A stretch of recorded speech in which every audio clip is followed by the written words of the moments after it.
പ്രിയപ്പെട്ടവരെ, എല്ലാവർക്കും നമസ്കാരം. ഞാനൊന്ന് ആലോചിക്കുകയായിരുന്നു. നമ്മളൊക്കെ ഈ അടുക്കളയിൽ നമ്മുടെ ജീവിതം ഹോമിക്കുന്നവരാ നമ്മളല്ലേ. നമ്മളൊക്കെ അടുക്കളയിലെ റാണിമാരാണല്ലേ. അപ്പൊ ഈ അടുക്കള ഇന്നിപ്പോൾ കുറേയൊക്കെ പുരുഷന്മാരും ഷെയർ ചെയ്യുന്നുണ്ട്.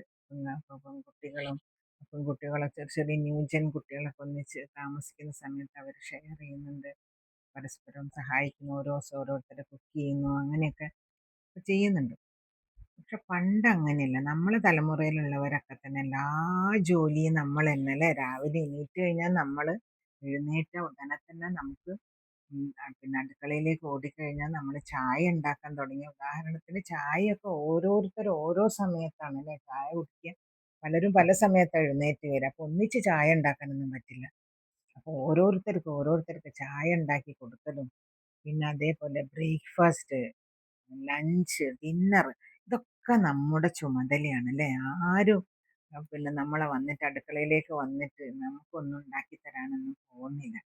നേരം വെളുത്താൽ മുതൽ സ്ത്രീകളുടെ നെട്ടോട്ടമാണ്. ഹൗസ് വൈഫ്സ് ആണെങ്കിൽ രാവിലെ മുതൽ രാത്രി വരെ അവർക്ക് ജോലിയാണ്.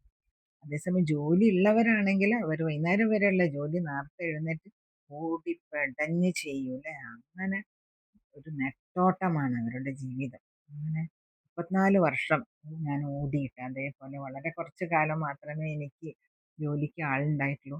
പിന്നെ മകൻ്റെ മക്കളെയൊക്കെ കല്യാണം കഴിഞ്ഞതിന് ശേഷം ഇവിടെയുള്ള മരുമകളാണ് അടുക്കള ഭരണം ഏറ്റെടുത്തത്. അവളും വീടും കൂടിയാണ് ജോലി ചെയ്തിരുന്നത്. അപ്പം അതുകൊണ്ട് അതുവരെ നമ്മൾ തന്നെയായിരുന്നു ഓടിയിരുന്നത്. കുട്ടികൾക്ക് വേണ്ടി കാര്യങ്ങൾ ചെയ്തു കൊടുക്കുക, എല്ലാം നമ്മൾ തന്നെ. അപ്പോൾ ഓടി ഓടി തളർന്നു കിടക്കുന്നു എന്നുള്ളൊരു പാട്ടുണ്ടല്ലേ, അതേപോലെയാണ് സ്ത്രീകളുടെയും നമ്മളെപ്പോലുള്ള സ്ത്രീകളുടെ അവസ്ഥ. അപ്പോൾ എന്തെങ്കിലുമൊക്കെ സഹായം ഭർത്താക്കന്മാർ ചെയ്തു കൊടുക്കണം കേട്ടോ. എനിക്കൊക്കെ ചില്ലറ സഹായമൊക്കെ കിട്ടിയിട്ടുണ്ട് ഭർത്താവിൻ്റെ അടുത്ത് നിന്ന്. ഏറ്റവും വലിയ സഹായം എന്തായിരുന്നെന്നറിയോ? തന്നെത്താൻ ചായ ഉണ്ടാക്കി കുടിക്കുമായിരുന്നു. അതാരും നോക്കണ്ട. ആവശ്യമുള്ളപ്പോൾ ചായ എന്ന് പറഞ്ഞാൽ ഓർഡർ ചെയ്യില്ല.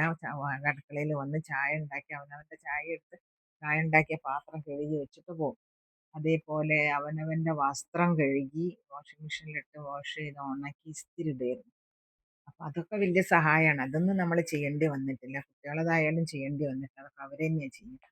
അപ്പം അങ്ങനെ ആക്കി തീർത്തത്. അപ്പം നമ്മുടെയൊക്കെ പാതി ജീവിതം അടുക്കളയിലാണ് നമ്മൾ ഹോമിച്ചത് അല്ലേ. പാതി ജീവിതം നമ്മൾ അടുക്കളയിൽ. ഭക്ഷണം വേണമെന്നുള്ളത് തീർച്ചയാണ്. പക്ഷെ ആൺകുട്ടികളും ഭർത്താക്കന്മാരൊക്കെ ഒന്ന് അടുക്കളയിലേക്ക് എത്തി നോക്കിയാൽ വലിയ കാര്യമാണ്. അവിടെ അവർക്ക് ചെയ്യാൻ പറ്റുന്ന ഒരു കാര്യമുണ്ട്. ഡിഷ് വാഷിംഗ് ആണ് അല്ലേ.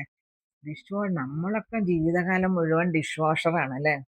ഡിഷ് കഴുകി കഴുകി പാത്രം കഴുകി കഴുകി കഴുകി നമ്മുടെ ആയുസ് തീരാണ്. എന്നെ സംബന്ധിച്ചിടത്തോളം എനിക്കൊരു ബാലികേല മലയാണ് ഈ ഡിഷ് വാഷിംഗ് എന്ന് പറഞ്ഞാൽ. ഏത് സമയം പാത്രം പാത്രം പാത്രം എത്ര നമ്മളൊരു ചായ ഉണ്ടാക്കിയത് തന്നെ എത്ര പാത്രങ്ങൾ കഴുകണം. പിന്നെ അതേപോലെ തുണി അലക്കുക, അതൊക്കെ ഇപ്പോൾ സ്ത്രീകളെ ജോലിയാണല്ലേ. എനിക്കൊക്കെ വൈറൽ ഫീവർ വന്നാൽ പോലും, ഞാൻ ജോലി ചെയ്യുന്ന കാലത്തായാലും ശരി, വൈറൽ ഫീവർ വന്നാൽ പോലും വേഗം ഈ പനിച്ച് ഉറച്ച് കിടക്കുന്ന ഞാൻ അടുക്കളയിൽ പോയി വേഗം ഒരു ചോറും കറിയും വെച്ചിട്ട് പിന്നെ ഞാൻ അടുപ്പിൽ കിടക്കുകയായിരുന്നു. പക്ഷെ ഇന്നിപ്പോൾ എന്താണ്, ഡെലിവറി ഉണ്ടല്ലേ. ഇന്നിപ്പോൾ ഹോം ഡെലിവറി ഭക്ഷണം ഓർഡർ ചെയ്ത് അങ്ങോട്ട് എത്തും. പക്ഷെ ഞങ്ങളൊന്നും ഒരിക്കലും പുറത്തുനിന്ന് ഭക്ഷണം വാങ്ങി ഓർമ്മ എനിക്കില്ല കേട്ടോ. ഇപ്പം വേണമെങ്കിൽ ഭക്ഷണം വീട്ടിലെല്ലാ ഭക്ഷണം ഉണ്ടെങ്കിലും നമ്മൾ ചിലപ്പോൾ എന്ത് ചെയ്യും, ഇപ്പോഴും നമ്മൾ പുറത്തുനിന്ന് വാങ്ങും അല്ലേ, ഓർഡർ ചെയ്യും. പിന്നെ അതുകൊണ്ട് നമ്മൾ തടി കൂടാതെ നോക്കണം. അങ്ങനത്തെ പുറമേത്തെ ഭക്ഷണമൊക്കെ കഴിച്ചിട്ടുണ്ടെങ്കിൽ നമ്മളെ തടി കൂടാൻ സാധ്യത ഉണ്ട്. തടി തടി കൂടിയിട്ടുണ്ടെങ്കിൽ വൃത്തികേടല്ലേ, ഒരുപാട് തടി ഉണ്ടായാലേ. അപ്പോൾ അതുകൊണ്ട് ഭക്ഷണം കഴിക്കുമ്പോൾ നമ്മൾ തടിയൊന്ന് നോക്കണം. പിന്നെ നമുക്ക് ഈ ഭക്ഷണം മാത്രമാണോ ജീവിതം? നമുക്ക് എന്തൊക്കെ ചെയ്യാനുണ്ടല്ലേ. നല്ലൊരു പുസ്തകം വായിക്കാം, നല്ലൊരു പാട്ട് കേൾക്കാം, നല്ലൊരു സിനിമ കാണാം.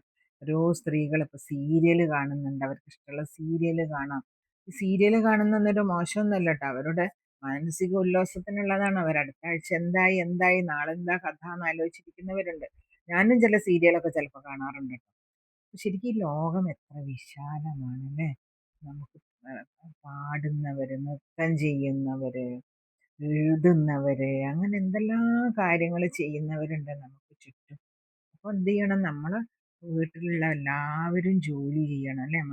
നമ്മളെ ആയുസ്സെത്തും മുമ്പ് മരിച്ചു പോകാൻ പാടില്ല. നമ്മുടെ നാട്ടിൽ ഭാരതത്തിലാണത്രേ ഏറ്റവും അധികം സ്ത്രീകൾ മരിക്കുന്നത്. കാരണം ആയുർദൈർഘ്യം സ്ത്രീകൾക്ക് വളരെ കുറവാണ് കേരളത്തില്.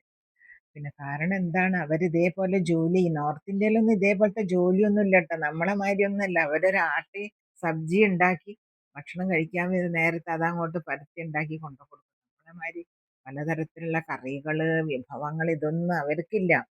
അപ്പൊ അതുകൊണ്ട് നോർത്ത് ഇന്ത്യക്കാരെ അപേക്ഷിച്ച് നോക്കുമ്പോൾ കേരളത്തിൽ ഒരുപാട് ജോലി അധികമാണ്. അപ്പം നമ്മളെല്ലാവരും ജോലി ചെയ്ത് ഷെയർ ചെയ്ത് സന്തോഷത്തോടെ ജീവിക്കുന്നതല്ലേ പ്രിയപ്പെട്ടവരെ നല്ലത് എന്ന് പറഞ്ഞുകൊണ്ട് ഞാൻ അവസാനിപ്പിക്കാം കേട്ടോ. ഇനി എല്ലാവർക്കും നമസ്കാരം. ഇനി അടുത്ത വീഡിയോയിൽ കാണാം.